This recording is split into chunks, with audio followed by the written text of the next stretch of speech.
青少年精神分裂症，当过程与症状同等重要。引言：青少年精神分裂症在临床与教育层面上都是一项重大挑战，与不断重复愚蠢且毫无动机的辱骂这类刻板印象不同，这种严重的精神疾病需要一种更为细腻的理解方式，症状只是更深层心理冰山的一角。本文旨在探讨精神分裂症不仅是一种精神疾病，更是一种人类经验，它使我们反思治疗与教育过程的重要性，结合心理动力学与系统理论的视角加以分析。一、青春期的心理进程与精神病性过程的张力。青春期是一个结构暂时解组的阶段，身体重塑、身份危机、意义探索，而精神分裂症则引发一种持久的结构瓦解，其中自我、现实与语言的边界崩溃。因此，症状不仅仅是行为异常，更是一种求助语言，一种常被误解的痛苦表达方式。在这一视角下，治疗的目标不仅是消除症状，更要理解其功能与内部逻辑。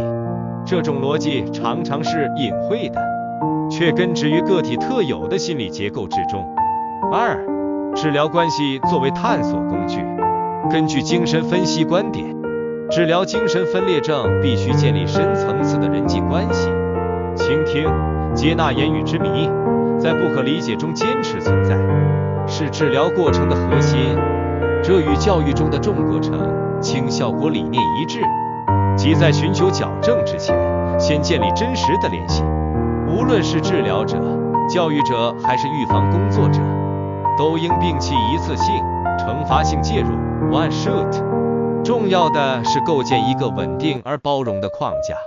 使言语和意义在精神混乱中逐渐浮现。三、社会心理技能稳定的支点。即使在严重病理情况下，社会心理技能、情绪管理、批判性思维、有效沟通、自尊也不可忽视。它们构成了现实世界中的锚点，是重建分裂自我的工具。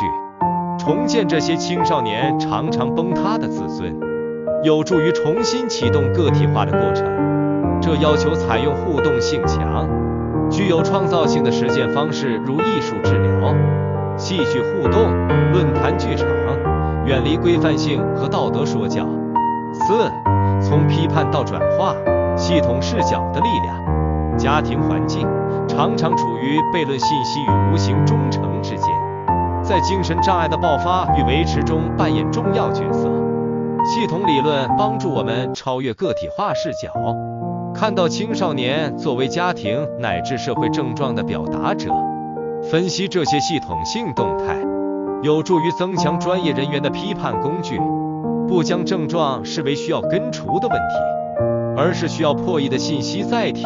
结论：